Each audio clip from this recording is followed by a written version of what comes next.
પાટીદાર સમાજની બે મુખ્ય સંસ્થાઓ ખોડલધામ અને કાગવડ અને કહી શકાય કે સરદાર ધામ વચ્ચેનો જે વિવાદ છે તે ચરમસીમાએ પહોંચ્યો છે। આ બંને સંસ્થા વચ્ચેનો વિવાદ હવે મારકુટ સુધી પહોંચી ગયો છે।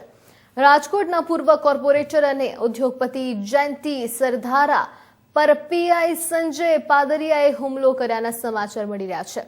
જયંતિ સરદારાને લોહી લુહાણ હાલતમાં ખાનગી હોસ્પિટલમાં ખસેડાયા છે।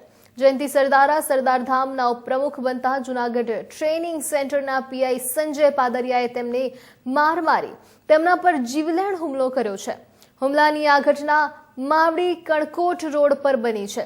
જયંતિ સરદારાને લોહી લુહાણ હાલતે નિવેદન તે દેતા વિડીયો સામે આવ્યો છે અને જેમાં તેઓ કહી રહ્યા છે કે પીઆઈ સંજય પાદરિયાએ એમ કહીને હુમલો કર્યો કે ખોડલધામ અને સરદાર ધામ વચ્ચે વેર ચાલે છે, છતાં ઉપપ્રમુખ કેમ બન્યો? નિરેશ પટેલની સામે તું થઈશ તો તને જાનથી મારી નાખીશ તેવી ધમકી આપીને તેમના પર હુમલો કર્યો છે।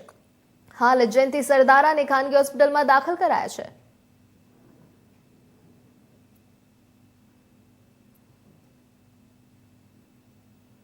કણકોટ વચ્ચેના શ્યામ પાર્ટી પ્લોટમાં મારા મિત્રના દીકરાના જમણવારમાં જમવા ગયો હતો। જમીને ઉભો તો ત્યાં એક પાદરિયા કરીને એને કીધું કે હું ખોડલધામને હેન્ડલિંગ કરું છું યુવાનોનું। મેં કીધું હા સાહેબ, હું તમને ઓળખું છું, તમે પોલીસ ખાતામાં છો। મને કે ઓળખોશ તું? હું પીઆઈ પાદરિયા છું।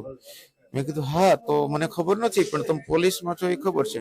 મને કે તું લેવા પટેલ સમાજનો ગદ્દાર છો। મેં કીધું કેવી રીતે હું ગદ્દાર? તો મને કે તું સરદારધામમાં ઉપપ્રમુખ કેમ બન્યો? તારા બોડીએ બધે હું જોઉં છું।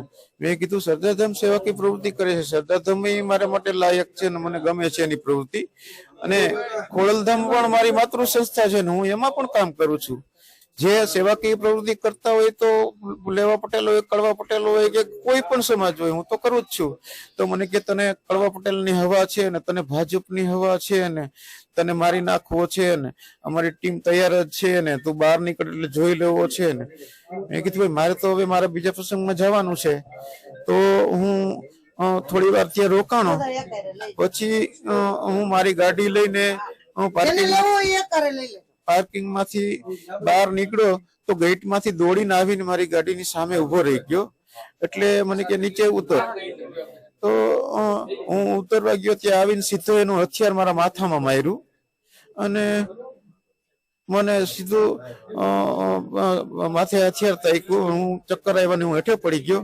એટલે મને મારતો હતો એટલે મને ભાનમાં આવ્યો એટલે મેં એનો શર્ટ પકડી રાખ્યો અને તરત જ કોઈ અજાણ્યા બે લોકો આવ્યા એટલે એને પકડ્યા।